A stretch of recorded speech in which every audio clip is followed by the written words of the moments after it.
Sejam bem-vindos a mais um programa do Orlecast. Hoje nós temos a honra de receber Dr. Emanuel Nasser, ginecologista e obstetra.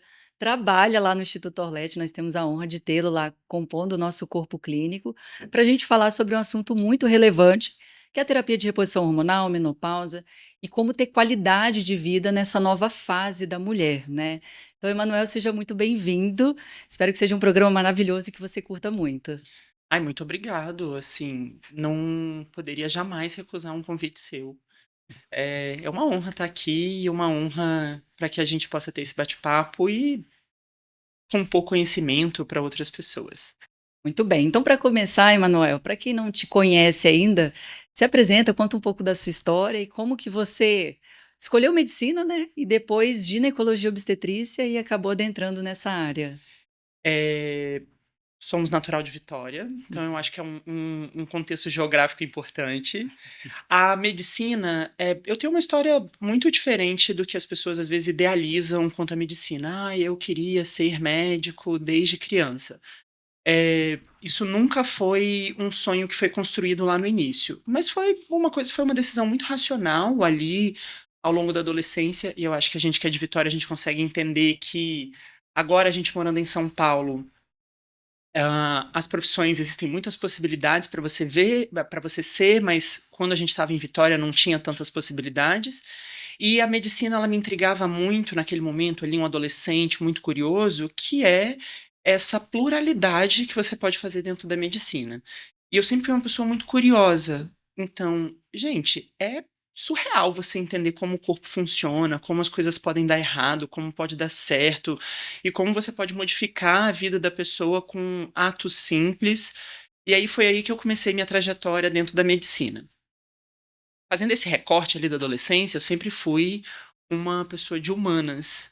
E aí, quando eu caí dentro desse mundo da medicina, com esse excesso de informações, eu precisava fazer alguma coisa que explorasse também essa parte minha da humana, de conversar, de lidar com essa subjetividade humana, e que eu pudesse ter um ramo muito vasto para que eu pudesse colocar toda essa minha. eh, esse meu desejo. E aí eu acho que a ginecologia obstetrícia nasce dentro disso. Nasce dessas múltiplas possibilidades que você pode fazer partos, fazer pré-natal, e você acompanha essa pessoa em todos os movimentos da sua vida. Ali do nascimento, ao momento em que essa pessoa menstrua a primeira vez, ao momento em que talvez essa pessoa que você fez o parto vai engravidar e vai ter o filho com você, até no que a gente chega hoje no nosso assunto, que é sobre o final dessa vida fértil, mas muito longe do que significa o final da vida. Uhum. Não, perfeito. É assim, é maravilhoso ficar te ouvindo. O Emanuel também é meu médico, meu ginecologista e de muitas das minhas pacientes, porque é isso, você tem esse olhar muito sensível para lidar com essas queixas que às vezes, no caso a mulher, né, as pessoas que você atendem, não teriam espaço para falar se não tivesse você ali, né, a sua presença. Então isso é muito legal e acho que você consegue trazer muito da medicina do estilo de vida nesse contexto também, né. Ah, muito obrigado. Acho que esse é o melhor feedback quando não vem só de uma colega, mas de uma paciente. Mas eu acho que quando a gente fala sobre medicina do estilo de vida, a gente precisa começar a entender que isso é um pilar fundamental dentro de qualquer proposta de cuidado que você vai colocar para a vida daquela pessoa que senta à sua frente. Se você pegar todos os manuais que vão desde a medicina da família, que se a gente considerar que é a porta de entrada dos serviços de saúde nesse país que é de dimensão continental, até o ultra especialista, e vamos colocar aqui o neurocirurgião, a medicina do estilo de vida ou qualquer coisa que envolva a modificação desse estilo de vida está envolvido na promoção de cuidado. É, eu acredito muito na minha prática clínica, no que eu entendo enquanto o que eu posso fazer enquanto atuação profissional é nessa escuta ativa. É, eu tento todos os dias acordar e reforçar para mim mesmo que eu sou só um veículo. Uhum. Então, o que eu tenho enquanto uma obrigação é te ofertar todas as informações mastigadas para você entender se aquilo faz sentido para você ou não. Não tem viés de culpa. Deus que me livre, não vamos trabalhar isso dentro do consultório ou qualquer outro parte da nossa vida. E não existe esse lugar de poder e ser subjugada. Uhum. As decisões são compartilhadas e a gente vai construir o que funciona ou o que não funciona, baseado naquilo que você me traz para o contexto da consulta. Perfeito. Bom, e aí já entrando no nosso tema, então, de terapia de reposição hormonal, climatério, menopausa, explica pra gente o que que é o climatério, o que que é a menopausa, essa parte mais científica da coisa, até para contextualizar todo mundo, e aí depois a gente entra mais no segredo ali, né? Nos meandros da Aham. coisa. Certo. A gente precisa fazer uma diferenciação temporal de aqui a gente vai falar sobre um contexto de uma mulher cis, por exemplo.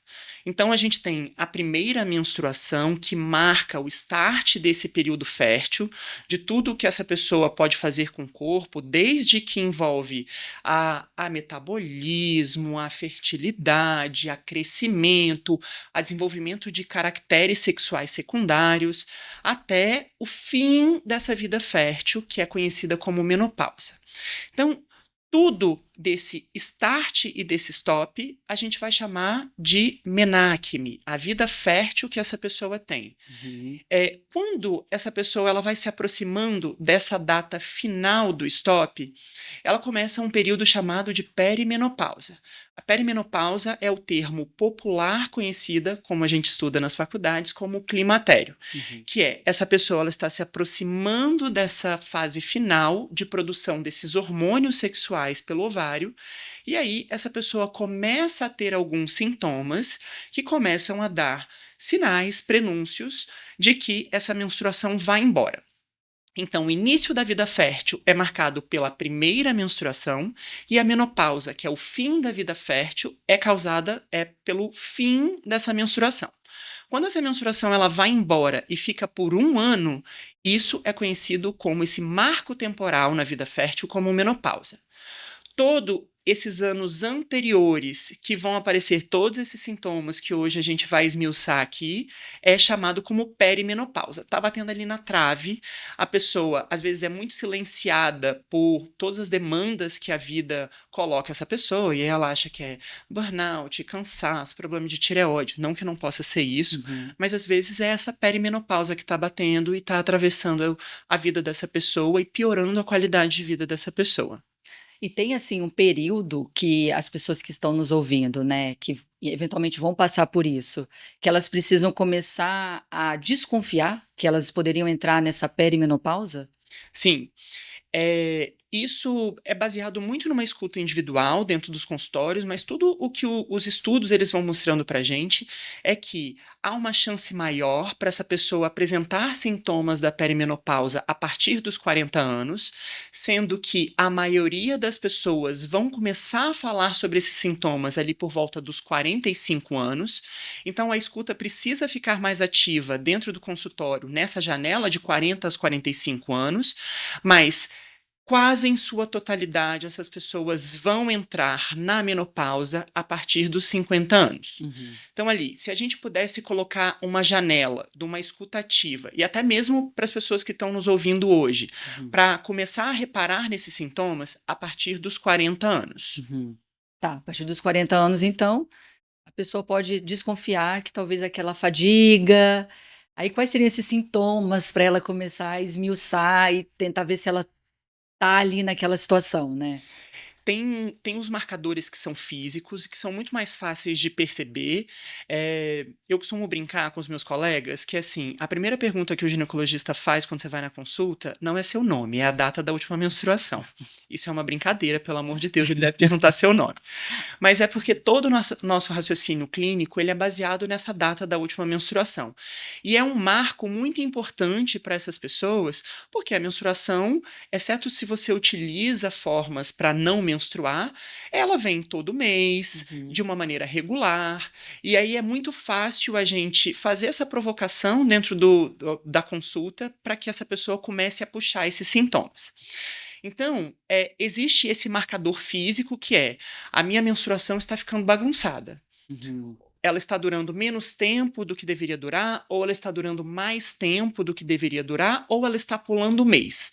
Então, tem esse marcador que é físico e que as pessoas conseguem perceber, mas existem todas aquelas coisas invisíveis que às vezes a pessoa joga culpa em outras coisas, e é perfeitamente possível que a culpa seja dessas outras coisas, principalmente quando a gente fala sobre mulheres sobrecarregadas, duplo vínculo, mas que podem também estarem sendo potencializadas por conta dessa síndrome climatérica, dessa perimenopausa, que é a fadiga, a queda da libido, uma coisa que a gente chama de fog mental, que é uma confusão mental, de uma dificuldade de reter uma informação, alterações cognitivas e do raciocínio que às vezes parecem ser muito simples, do não dormir direito, o que vem como um outro sintoma invisível também. Você começa a ter uma perda dessa qualidade do sono, começa a dormir menos e com uma pior qualidade, acorda cansada, e isso vai num círculo vicioso. E também tem sintomas que eles são muito subjetivos, mas que podem compor um fio condutor para o nosso raciocínio, que é, por exemplo, as alterações sexuais, um ressecamento da região íntima, uma queda do desejo sexual, e aí, não que isso seja um fator, um pilar importante para o nosso raciocínio, mas ele entra como um fator para a gente estabelecer esse raciocínio.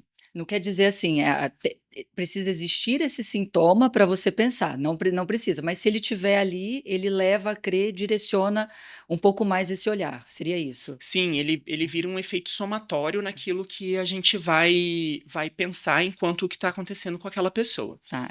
Assim, são sintomas bem subjetivos, né, se a gente contextualiza, perfil de paciente, pessoas de 40 anos que estão no ápice da carreira, e às vezes tem outros atravessamentos da vida, têm filhos, estão ali, sobrecarregadas.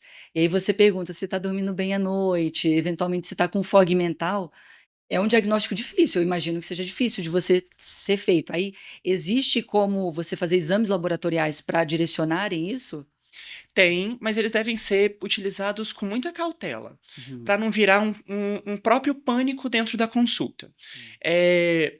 Tudo que a gente se baseia na literatura médica para poder dar esses diagnósticos é na escutativa. É por isso que eu acho que eu começo a fala, e aí a Dani também é minha médica, e a gente compartilha muito desse ambiente de escutativa, que os diagnósticos são clínicos, é baseado naquilo que você me conta. O seu corpo vai dar sinais, o nosso corpo ele é uma potência, ele é inteligentíssimo. E aí, baseado nesses sinais, eu posso sim utilizar com cautela, com parcimônia, esses exames. Por quê? Os exames eles devem ser adotados em momentos muito específicos. Então a gente tem o FSH, a gente pode dosar o próprio estradiol, mas isso é muito baseado, e aí eu volto na piada anterior, que é da data da última menstruação. Eu preciso ter esse marco temporal do seu corpo para eu decidir o exato momento em que eu vou fazer isso.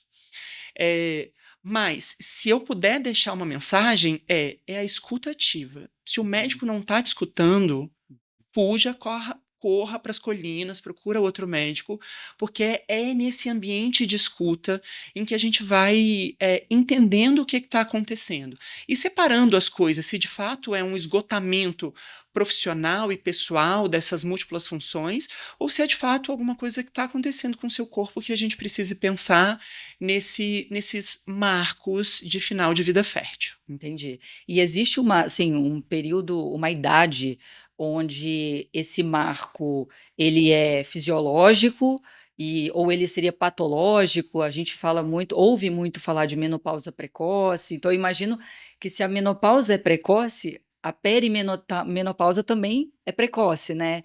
Então qual que seria esse ponto de corte de, entre aspas, normalidade ali, né, da mulher?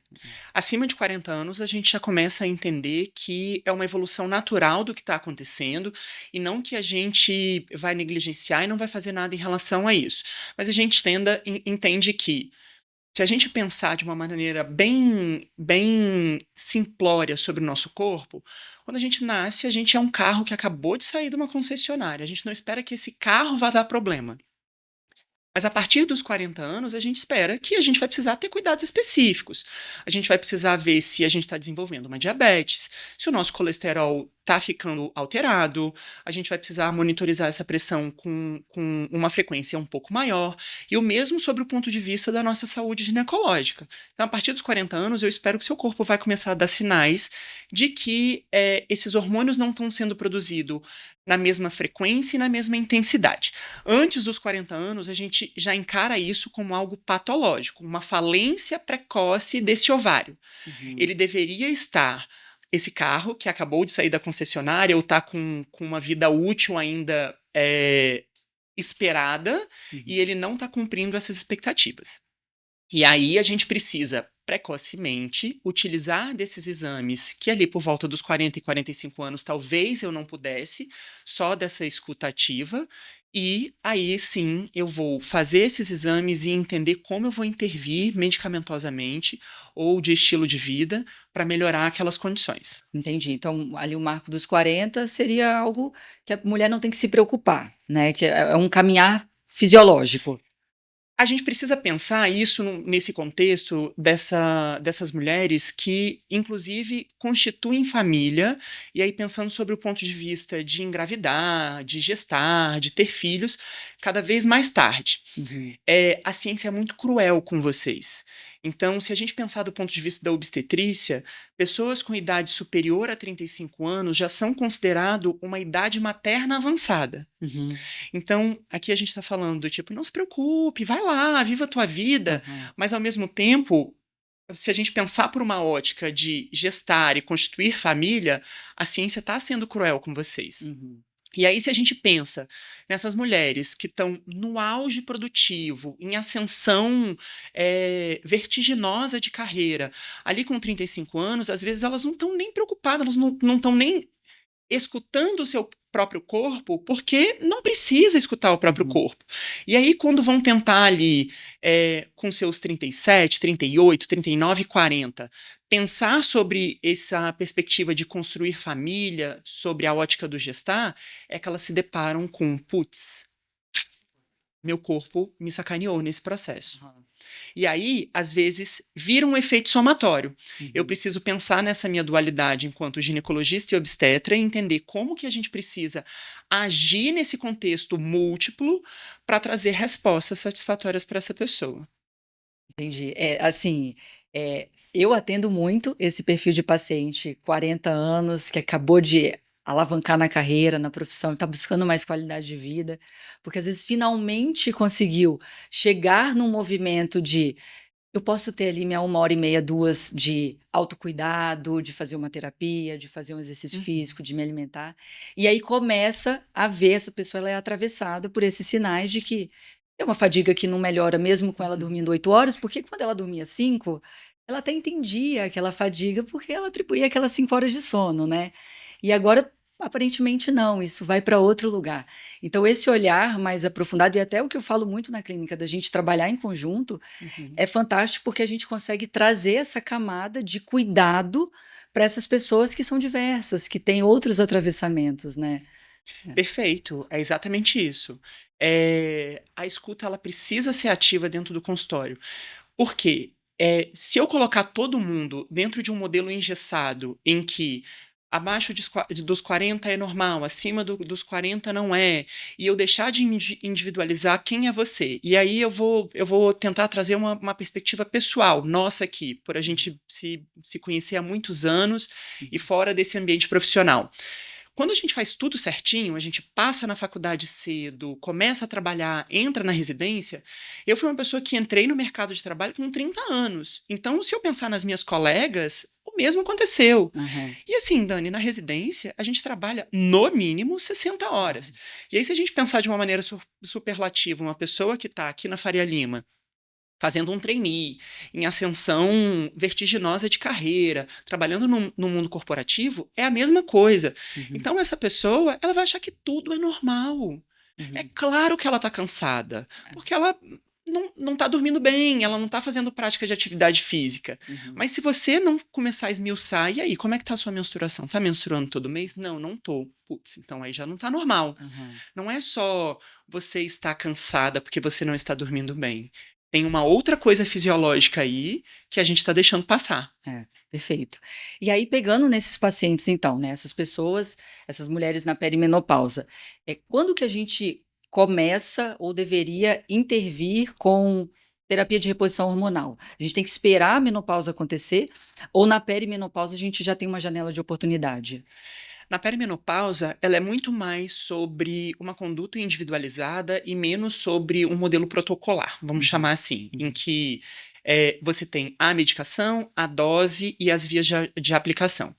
Então, ali na perimenopausa, você precisa entender, os sintomas são de ordem sexual, o seu desejo ele tá menor, há um ressecamento na região íntima, como está a sua qualidade de vida? Então, esse tripé que a gente falou que é de ampla abrangência da medicina da família à neurocirurgia, que é sono, MEV, né, que é prática de atividade física, Alimentação, alimentação descanso. e o manejo do estresse, ele entra como um pilar fundamental ali naquela perimenopausa. Vamos entender o que a gente pode melhorar enquanto sua qualidade de vida.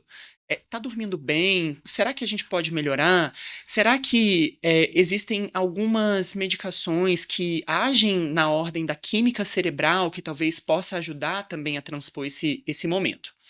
Quando a gente fala sobre terapia de reposição hormonal, de usar gel, comprimido ou dispositivos corporais, a gente fala sobre janelas de oportunidade. E aí a gente precisa desse stop da menstruação. Uhum. Então, as janelas de oportunidade, elas nascem no você precisa menor do que 60 anos ou nessa janela de 10 anos em que sua menstruação foi embora, essa é a janela de oportunidade para a gente intervir. Porque aí a gente não fala só sobre qualidade de vida, a gente fala sobre manejo para doenças que podem vir dentro desse período de envelhecimento natural do nosso corpo. Então assim, a pessoa ela entrou na menopausa, ela tem uma janela de 10 anos. Por que essa janela?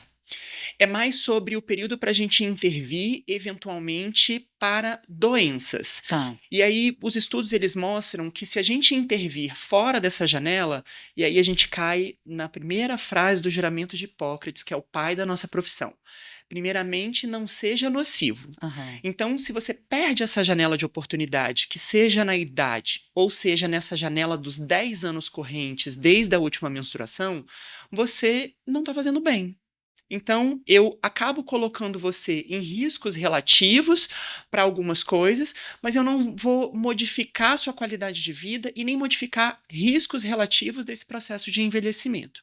Então, é mais sobre essa ótica do que será que eu estou fazendo bem ou será que eu estou provocando mais mal? Uhum. Então, é por isso que a gente cai nessa janela da idade e do tempo corrente. Entendi. Então, por exemplo, uma mulher que entrou na menopausa aos 46 anos, por exemplo, ela poderia até os 56 aproveitar essa janela. Passado esse período, aí ela já não tá. E se for uma mulher, a gente vê muito assim mulheres na faixa dos 40 anos ali, que às vezes usam dispositivo intrauterino ou alguns dispositivos corporais ali que suprimem a menstruação. Uhum. Como que faz para avaliar essa menopausa nesse perfil de mulheres? Elas vão ter a mesma sintomatologia? Como que é isso? A gente precisa avaliar muito o que são esses dispositivos corporais. Então, eu vou começar por essa avaliação muito mais off-label, que são esses pellets de hormônios, que a gente ainda tem estudos muito fracos sobre dizer qual é a dosagem e qual é a segurança farmacológica Uhum. deles. para a própria utilização, e aí a gente está falando sobre é, próprio os chips da Chip da beleza. beleza, né? Isso. Aham. Que é proibido, até eu acho que caiu uma normativa agora da Anvisa proibindo a administração desses chips da beleza, mas o Hospital das Clínicas, por exemplo, é um polo que estuda muito sobre. Não vamos demonizar esse processo, vamos entender qual é a dose segura para que a gente utilize isso. Mas entrando nesse lugar pantanoso que são esses dispositivos hormonais, a gente precisa ver o que são esses dispositivos hormonais, o que essas pessoas colocaram e qual a dose elas estão colocando. Por quê? Vamos pegar sobre essas doses que são andrógenas, né? A testosterona e A essas. mulher quer colocar um chip da beleza para ficar com mais massa muscular. Esse lugar, tá. Isso. Então, se a gente pegar nesse lugar, eu preciso ver a dose que foi administrada, porque doses. Então, vamos voltar um passo antes para a gente explicar. O nosso corpo, ele produz. A gente tenta não generificar os hormônios. Existem hormônios que dão características lidas como masculinas e hormônios que dão características lidas como femininos. Uhum. E o nosso corpo, ele tem a potencialidade de produzir esses hormônios igual. Uhum. Então, você produz testosterona, estrogênio, eu também produzo. O que muda para nós é o volume circulante desses hormônios. Uhum. Eu naturalmente tenho mais testosterona, você naturalmente tem mais estrogênio. Uhum. E aí, quando eu pego dentro do que o seu corpo está acostumado a viver com essa testosterona e aumento esse volume circulante, o seu corpo ele pode entender isso como uma confusão metabólica. Uhum. E aí, de fato, vai fazer esse bloqueio menstrual. Você vai parar de menstruar por conta desse ruído hormonal que está acontecendo por esse implante que você colocou. E aí, de fato, fica muito difícil eu avaliar como que está o seu parâmetro menstrual, se você tem. Então, acho que a primeira coisa é a gente entender quando colocou e o que está sendo administrado, o que está sendo liberado ali. Uhum. E aí, baseado nisso, eu preciso escutar essas outras questões do corpo. Uhum. Quando a gente fala sobre esses implantes de gestrinona, testosterona, tem muito ruído para a gente fazer diagnóstico. Porque tudo que é derivado da testosterona altera o seu desejo sexual Uhum. para mais. Uhum. Então, eu não tenho esse parâmetro. É. Pode te dar uma alteração da forma com que a sua genitália ela funciona, dando um ressecamento. Então, eu não tenho mais o ressecamento. Uhum. Eu posso dar uma coisa que a gente chama, dentro da ginecologia, que é uma síndrome uroginecológica, que é o ressecamento, a infecção urinária de repetição, uma bexiga que está tentando esvaziar com uma frequência maior. Esses implantes também dão. Uhum. Então, a primeira coisa que a gente propõe é, dentro desse cenário, você está se sentindo estranho? Vamos tirar esse ruído e entender como que as coisas estão funcionando. Uhum. Quando a gente fala sobre dispositivos ali que são validados pela Anvisa, e aí principalmente os dispositivos intrauterinos são liberadores de hormônio, a gente não tem o marcador menstrual. De fato, isso pode ficar distante da gente utilizar como um diagnóstico. Só que a gente tem essas outras coisas. Entendi. A gente tem essa mulher que esse corpo sente. Uhum. E aí você vai me trazer essa exuberância, que é a subjetividade de você ser quem você é, porque você se vê todo dia, você reconhece seu corpo. Você vai falar, eu tô estranha, eu não tô normal. E aí a gente consegue avaliar. E aí, dentro desse cenário, a gente consegue, às vezes, utilizar aqueles exames que a gente falou anteriormente. Perfeito. Que eu acho que entra no mesmo lugar daquelas mulheres que não têm útero, né? Assim, as esterectomizadas, porque perde o parâmetro do sangramento, mas tem a subjetividade ali dos outros sintomas associados. Seria mais ou menos isso. É exatamente isso, é exatamente isso. Quando a menstruação eu não tenho como esse fio condutor para eu pensar no que está acontecendo, eu vou te escutar. Entendi. E aí tá, essa mulher na menopausa, ela começou a fazer terapia de reposição. Toda mulher precisa fazer terapia de reposição hormonal? Não, você faz se você quiser. Tá. E aí que eu vou tentar separar sobre o que a clínica fala, aquilo que são recomendações formais do tipo, gata, tu vai começar assim, porque senão vai dar BO. Para aquilo que, vamos discutir, talvez a gente consiga fazer outra coisa.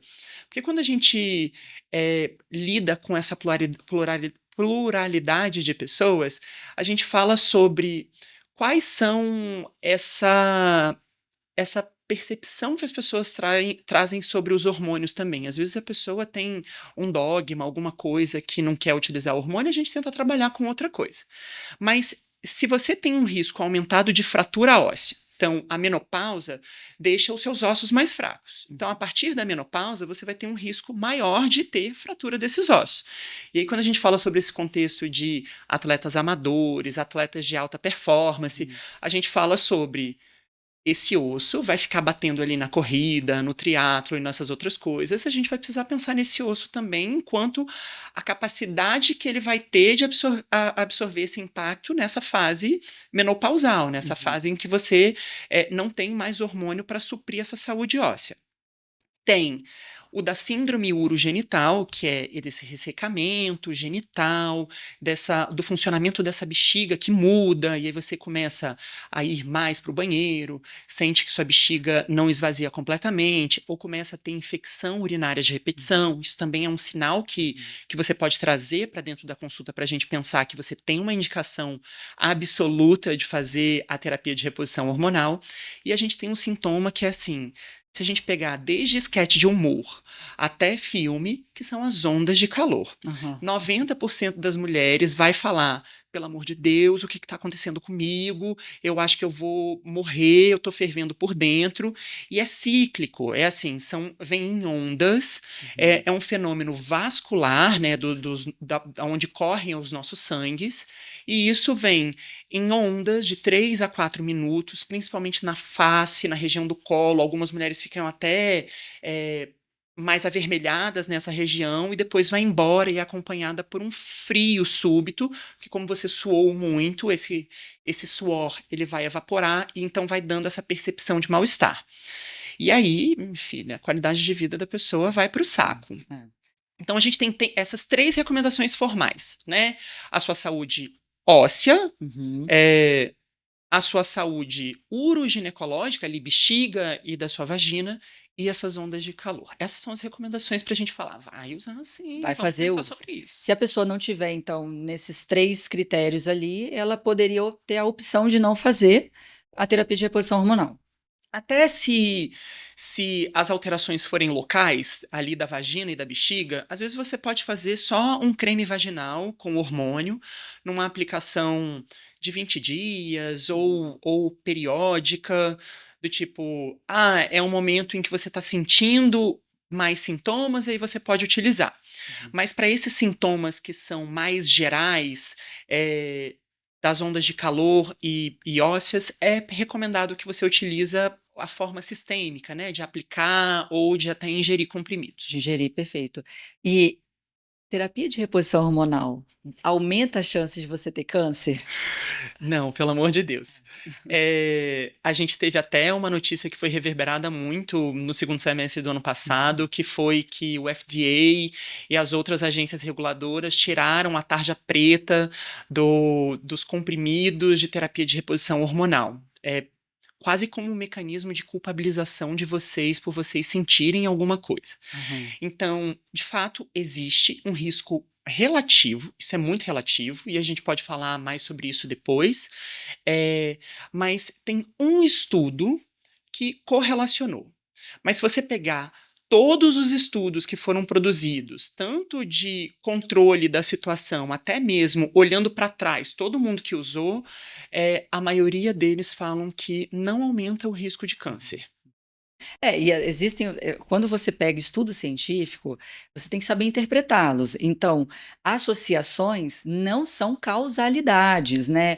Então, conseguir entender de onde que vem, porque esse estudo que teve antigo, que fez uma associação, aí se você pega o perfil de pacientes, quando você interpreta, e todos os outros estudos que tiveram Ns maiores, que tiveram avaliações mais complexas do ponto de vista de desenho de estudo científico, eles já mostram que não existe essa causalidade, né? A não ser algumas populações específicas, né? Que aí você vai individualizar o tratamento, né? Exato. Você precisa entender quem é essa pessoa. É uma pessoa que come ultraprocessado, dorme mal, trabalha numa profissão que é uma sobrecarga de estresse, Tem tem obesidade, obesidade sedentária. e fuma. É claro que essa pessoa vai ter câncer de mama, você não acha? Independente da terapia de reposição hormonal, ela está com muitos fatores de risco, né. Exato. Até mesmo, por exemplo, o risco de trombose, que também é muito associado. E aí, quando a gente fala sobre até esse componente dos contraceptivos lá para a proteção de uma gestação. De fato, há um risco associado, e aí alguns tipos bem específicos de hormônio que a gente não vai utilizar na menopausa e a gente utiliza até muito menos para essas mulheres que estão na vida fértil e optam por planejar a sua gestação.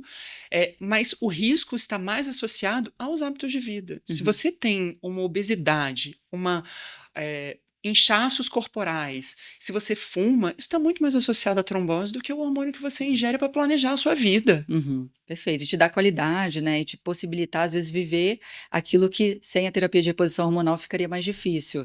Por exemplo, igual você falou, atletas, né, mulheres atletas, eu vejo muito, Emanuel, no consultório, assim, a mulher na perimenopausa, que performa, que está ali fazendo o seu esporte de endurance, seu triatlo, sua musculação, eventualmente, e começa a abrir um quadro, às vezes, de dor. Porque essa baixa do estrogênio, o estrogênio a gente sabe que é protetor articular. Falo muito sobre isso com elas. Então ela abre um quadro, às vezes, de dor inespecífico, até localizada, não entende muito bem, acha que é o posicionamento, acha que se lesionou na corrida, e na verdade é uma deficiência de estrogênio que está mostrando para aquele corpo que precisa ter um cuidado a mais, né? Exato, perfeito. É exatamente isso. Tem uns trabalhos de algumas farmacêuticas que produzem esses dispositivos, e que eu não vou falar porque não tem patrocínio. É, Muito bom. Não tem viu? Tô aqui. patrocínio ainda. Estou atento. Se Olha, quiser, pode me chamar indústria, olha. que eu falo o nome. Mas desses dispositivos intrauterinos e de que trabalham com essas atletas de alta performance, então, triatlon, corrida, ciclismo, de o quão, às vezes, a supressão menstrual também, que a gente fala sobre 15 dias performando de uma forma e 15 dias performando de outra forma, do quão isso melhora a qualidade de vida da pessoa. Uhum. Então a gente fala também sobre esse contexto de autonomia, de você entender o que você quer fazer com o seu corpo, né? Perfeito, é isso. E nesse contexto ainda de tratamento, além da terapia de reposição hormonal, a gente ouve muito e cada vez mais com as redes sociais, nós somos bombardeados com informações ali com relação a suplementos que podem ajudar, até que ponto a ciência ela consegue dizer que quais intervenções, né, não medicamentosas, mas de suplementos que poderiam trazer benefício para essas mulheres também. Se a gente falar sobre fitoterápicos, tem uma associação bem fraca do ponto de vista de estudos. A gente pode utilizar pensando muito sobre quais são o que essa pessoa traz para o contexto da consulta. Às vezes a pessoa tem alguma resistência em utilizar alguma formulação e está tudo bem. Uhum. Só que é aquilo que a gente costuma dizer. A gente é o veículo da informação. O que você vai fazer com essa informação você tem autonomia sobre ela. Então, é assim, existe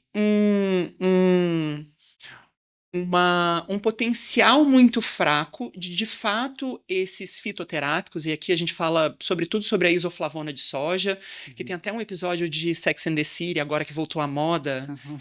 Se vocês olharem, elas estão tomando lá, comendo soja, fazendo um monte de coisa de soja. Você precisa comprar um Mato Grosso de soja para poder, às vezes, fazer um impacto sobre a sua saúde. O que vai ter um impacto melhor? Mudança do estilo de vida. Praticar atividade física, você dormir melhor, escolher melhor esses alimentos que você está colocando no seu prato, e de fato você melhorando esses outros cenários, para além do hormônio, e aí é um fator indiscutível sobre o quão isso pode impactar positivamente na qualidade de vida. Mas, entre utilizar um fitoterápico, usar um chá ou um suplemento específico, é preferível você ir fazer feira, que é o que você fala. É isso, né, acho que as pessoas, às vezes, elas querem aquela solução simples para um problema complexo. Se você quiser tomar uma isoflavona, você pode, mas não é isoflavona ou exercício físico, é o exercício físico indiscutível, e aí se você quiser, você pode complementar com uma isoflavona, mas não dá para ficar com aquela coisa da exclusão, né, eu vou fazer isso porque aí eu não preciso fazer aquilo, não, não, no contexto de mudança de hábitos, o exercício, a alimentação, o descanso, eles precisam o controle da obesidade, do sobrepeso, precisam acontecer, né. Isso é indiscutível. Isso é uma coisa que a gente não pode abrir mão enquanto usuários da saúde, como pessoas físicas e como médicos também. Perfeito.